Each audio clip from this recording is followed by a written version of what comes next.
Մայիս 1-յան տոնը քաջարանը նշեց մեծ շուքով ու հանդիսությամբ։ Ճիշտ է, տոնական շքերթ չէին նախատեսել, բայց փոխարենը օրենվիրել էին քաջարանցի աշխատանքի հերոս նշանավոր ինժեներ Բորիկ Մկրտչյանին։ Խաչատուր Աբովյանի անունը կրող փողոցի համար 6 շենքի պատին, որտեղ եւ բնակվում էր Բորիկ Մկրտչյանը, նրա անվամբ հուշատախտակ տեղադրվեց եւ բազմաթիվ քաջարանցիների մասնակցությամբ բացվեց։ Քաջարանը գիտի գնահատել իր հերոսներին, հատկապես նրանց, ովքեր մեծ ավանդ ունեն Զանգեզուրի պղնձամոլիբդենային կոմբինատի կայացման ու զարգացման գործում։ Բորիկ Իշխանի Մկրտչյանը նրանցից մեկն է։ Բորիկ Իշխանի Մկրտչյան ծնվել է 1937 թվականի Քաջարային գյուղում ծառայողի ընտանիքում։ Միջնակարգ դպրոցն ավարտել է 1954 թվականին։ 1955-ին ընդունվել եւ 1960 թվականին ավարտել է Երևանի Պոլիտեխնիկական ինստիտուտի լեռնային ֆակուլտետը, ստանալով լեռնային ինժեների որակավորում եւ գործուղվել է Զանգեզուրի պղնձամոլիբդենային կոմբինատ։ 1960 թվականից 1980 թվականները աշխատել է Քաջարանի ստորգետնյա հանքում որպես հերթափոխի պետ, նույն պաշտոնն է նաև վայելել բաց հանքում։ Այնուհետև նշանակվել է հորատապայթեցման տեղամասի պետ, ապա հանքի գլխավոր ինժեներ, հանքի պետ, կոմբինատի տեխնիկական բաժնի պետ, կոմբինատի գլխավոր ինժեներ, միաժամանակ դասավանդելով Քաջարանի շինարարական տեխնիկում։ Քաջարանցիներին աշխատավորի օրվա կապակցությամբ շնորհավորեց քաղաքապետ Վարդան Գևորգյանը։ Քաղաքապետը վստահեցրեց, որ Բորիկ Մկրտչյանի օրինակին հետևելու են ուրիշները։ Քանի որ քաղաքը ինքը հայտնի է որպես լեռնագործների քաղաք, որպես Հայաստանի հանքարտադրության կենտրոն, նաև մեր խոսքն ենք հղում Զանգեզուրի պղնձանային կոմբինատին, մաղթում ենք աշխատանք, միշտ աշխատանքի մեջ լինի մեր ձեռնարկությունը, այն ձեռնարկությունը, որը մեզ համար զարգերակ է, մեր տարածաշրջանի համար հեռանկարային զարգացման մեր բոլոր ծրագրերը կապում ենք մեր լավ աշխատանքի հետ։ Բարիս իշխանիչ Մկրտչյանը համենայն դեպս այն երջանիկներից էր, ովքեր դեռևս կոմբինատի կայացման նախաշեմին որդեգրեց մի մասնագիտություն, որը պետք է հետո իր ծննդավայրին, իր գյուղին, իր քաղաքին նվիրաբերեր։ Բարիս իշխանիչը համենայն դեպս այն անձն է, այն մարդն է, որը տեխնիկական մտավորականության նախագնացն է։ Չեմ կարծում, որ այո, հիշատակում են մեր մեծերը 30-ական, 40-ական կամ 20-ական թվականներին եղել են հատուկ են մարդիկ, ովքեր ձգտել են գնալ եւ կրթություն ստանալ, բայց 60-ական թվականների եւ 50-ական թվականների վերջին դա կարծում եմ մի այնպիսի փառահեղ զգացում էր յուրաքանչյուրի մոտ, որ պետք է գնամ, սովորեմ, ավարտեմ եւ կամ ծառայեմ իմ բնորանին։ Եվ Բարիս իշխանիչը դա էր։ Տեխնիկական գիտությունների տեխնացու կարծում եմ, եթե մենք քաղաքից ունեցել ենք 2, 3, 4 հոգի մարդ, ապա բոլորի մեջ անպայման նա իր նորարարական ծրագրերով, իսկ նորարարական նշվեց 348, դրանք կարելի է նաև դասել գյուտերի շարքում, քանի որ ոչ միայն մեխը պետք է ասեր այս պատին չեն խփում, այն պատին այլ մեխը օգտագործում էր եւ մեխը կարողանում էր 100 եւ ավելի խնդիրներ լուծել։ Հավաքվածներից շատերն էին ճանաչում հանքագործին, բոլորն էլ ցանկանում էին իրենց սրտի խոսքը լսելի դարձնել հանրությանը։ Մենք մասնակից ենք մի արարողության, նշանակալի արարողության, որը նվիրված է մեր հանրապետության հանքարդյունաբերության երախտավոր երկարամյա տնտեսական գործիչ, հանրապետության վաստակավոր ռացիոնալիզատոր, աշխատանքային կարմիր դրոշի իշխանշանակիր Բարիս Իշխանի Մկրտչյանի։ Եթե բանաձևելու լինենք Բարիս Իշխանիչի կենսագործունեությունը, ապա այն կարելի է բնութագրել իրեն յուրահատուկ մի կարգախոսով, լինել սկզբունքային, մշտապես աշխատել նորովի եւ եռանդուն, համառորեն հաղթահարել դժվարությունները եւ հասնել նպատակի։ Ես Բարիս Իշխանիչի հետ աշխատել եմ 1970 թվականից Քաջարանի, այնուհետև Զանգեզուրի պղնձամոլիբդենային կոմբինատում, սկզբից որպես կոմերիտական, ապա կուսակցական կոմիտեի քարտուղար։ Պետք է ասել, որ կոմբինատում աշխատելու տարիներին Բարիս Իշխանիչը մեծ իր մասնակցությամբ եւ անմիջական ղեկավարությամբ մեծ ծավալի գործունեություն իրագործեց, կապված արտադրական հզորությունների ընդլայնման, նորագույն տեխնիկայի տեխնոլոգիայի ներդրման, աշխատանքի գիտական կազմակերպման եւ արտադրական պրոցեսների ավտոմատացման, համակարգերի արմատավորման, ինչպես նաեւ աշխատողների աշխատանքային պայմանների բարելավման ուղղությամբ։ Եվ այս բոլորի արդյունքը նրանում կայացավ, որ ոչ միայն մեծացավ աճեց կոմբինատի ծավալները, այլ նաև բարձրացավ որակը արտադրանքի եւ դրա գնահատականը եղավ այն, որ այն թվականներին մոլիբդենի խտանյութը արժանացավ սովետական միության պետական որականիշի կոչման։ Ես Բորիկ Իշխանիչի կյանքի վերջին տարիներին եմ ծանոթ եղել իր հետ, բայց ամեն դեպքում նրա ստեղծագործական, կազմակերպչական ջիղը այդ տարիքում էլ, չնայած այդքան շատ մեծ տարիք չէր, ամեն դեպքում մարդիկ կան, որոնք 70-ից հետո արդեն ոնց որ ասած զենքերը վայր են դրում։ Բորիկ Իշխանիչը այդպեսին չէր, նա զենքերը երբեք վայր չէր դրում, մինչև վերջի օրն նա զանգում հարցնում էր, ինչ եղավ ամսագիրը,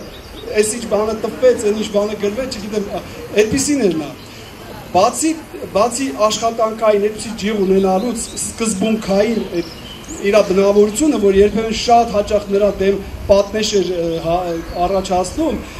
նա նաև լավ ընկեր էր, լավ մարդ էր։ Ես շատերից եմ լսել եւ անձամբ ասում եմ, այդ 5-6 տարիների ընթացքում ես հասկացա, որ նա ճանապարհի ընկեր է, վստահելի ընկեր է, շատ քչերն են լինում,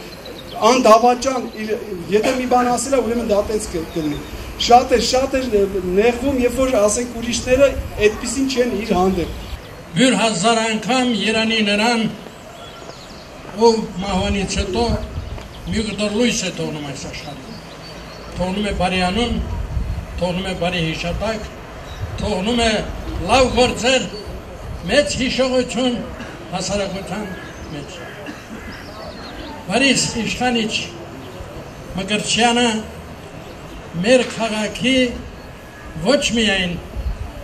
հանքարդյունաբերության լավագույն մասնագետն էր, այլև հասարակական գործիչ, որը ամենուրեք ձեռք էր մեկնում օգնության կարիք զգացող բոլոր կազմակերպությունները։ Երկրաշարժից հետո մեր դպրոցի գետափնյա մասը մի ավերակ տարածություն էր եւ դպրոցը մարզահրապարակ չուներ։ Մի առիթով ես դիմեցի Բարիս Իշխանիչին, որ այստեղ անհրաժեշտ է պատրաստել մարզահրապարակ։ Հաջորդ օրը բելազ մեքենաները բարձած ուղարկեց այնտեղ, ուղարկեց նաև մարդկանց բոլորին եւ պատրաստեցին այսօրվա դրությամբ Խաչարան քաղաքի ամենալավ, ամենաանդարձակ, ամենագեղեցիկ մարզահրապարակ։ Եվ այդ մարզահրապարակի համար մեր դպրոցը արժանացել է այն ժամանակ հանրապետական մրցանակի։ Բորիկը իմ համագյուղացին է եւ իմ մանկական ընկերն է։ Ամենից շատ եւ ամենից լավ ես գիտեմ Բորիկին, թեով է Բորիկը եւ իրից ինչեր ներկայացնում։ Բորիկ Մկրտչյանը։ Բորիկ Մկրտչյանը անհատականություն է։ Նա մեծ ազնվորություն է։ Կարող եմ մարդիկ լինել, որ չհամաձայնեն ինձ հետ, բայց ես ուզում եմ ապացուցեմ, որ նա իրոք անհատականություն է։ Նա անհատականություն էր, որովհետև որտեղ որ աշխատել է, նա իր հետքերն է թողել գրական իմաստով։ Մինչև այսօր էլ ագարակիցները հիշում են Բորիկ Մկրտչյանին։ Որտեղ էլ նա աշխատել է, նա բացի իր արտադրական աշխատանքներից նաև մտածել է ժողովրդի մասին։ Անհատականությունը, որովհետև նա շատ հասարակական գործեր է կատարել։ Հուշատախտակը բացեց Բորիկ Մկրտչյանի որդին Կարեն Մկրտչյանը։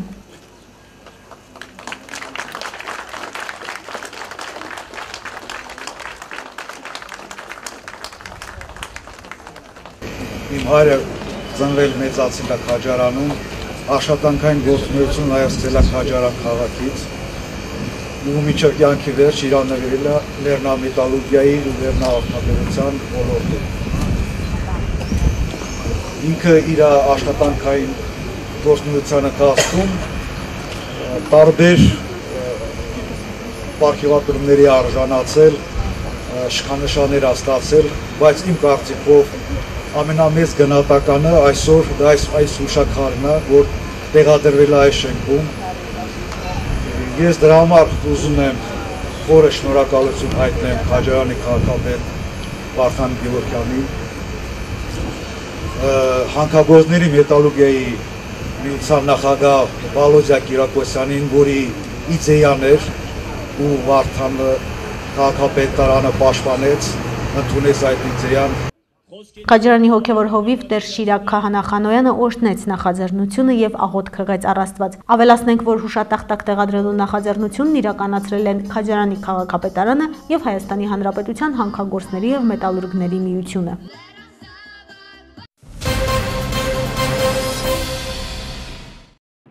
Մայիսի 9-ին լրանում է հայրենական մեծ պատերազմի հաղթանակի 70 տարի։ Այս հաղթանակում հազարավոր հայորդների հետ միասին մեծ ներդրում են ունեցել նաև կապանցի մարտիկները։ Նրանց շարքերում էր նաև մեր հերոսը Մաքսիմ Քարամյանը։ Պատերազմ մեկնեցինք 3 եղբայրներով ու փառք Աստծո, որ 3 էլ տուն վերադարձանք, նշեց վետերանը։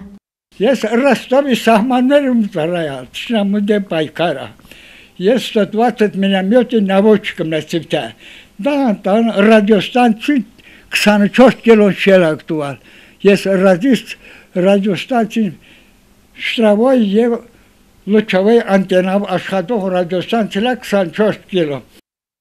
70 տարի առաջ շատ դժվարությունների էինք հանդիպում, մավան դեմ էինք պայքարում, հիշում է Մաքսիմ Քարամյանը, ում հիշողություններում պատերազմից քիչ բան են մնացել, սակայն 1945 թվականի մայիսի 9-ը մոռացնել չտվեց անգամ ծերությունը։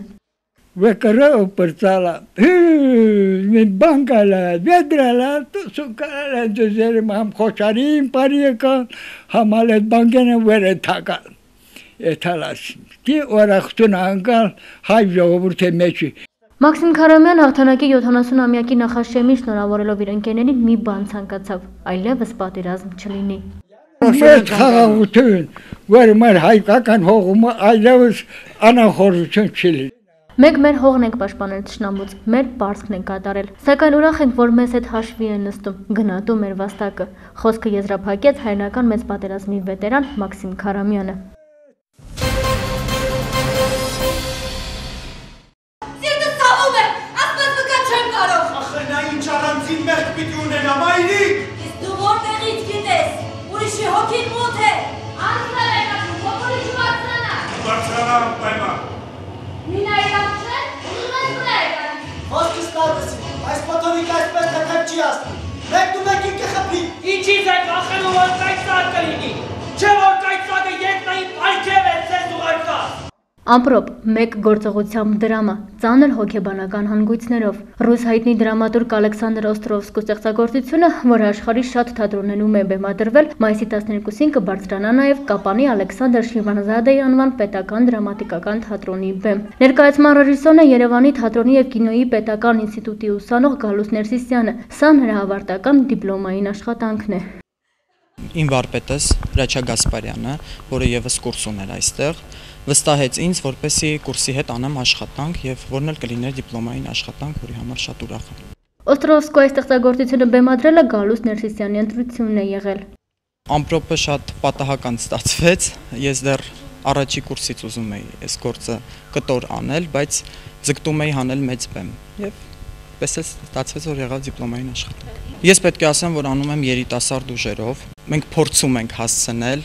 եւ ուզում եմ շնորհակալություն հայտնել թատրոնի ողջ անձնակազմին, սկսած կոստյումերից մինչեւ վերջին մարդը, որովհետեւ ամեն կերպ աջակից են լինում մեծահասակ դերասանները, թե իրենց խորհուրդներով, խրատներով, թե ուղղակի իմ կողքին լինելով, երեխաների կողքին լինելով, փորձում ենք հասնել արդյունքի։ Դժվար է զուգահեռներ տանել կերպարիտ ու քո էության հետ, սակայն կարծում եմ յուրաքանչյուր մայր հանուն իր զավակի կարող է դաժան լինել, նշեց Գայանե Վարդիկյանը։ Ես այս պիեսի մեջ կատարում եմ Մարֆա Իգնատովնա Կաբանովայի կերպարը,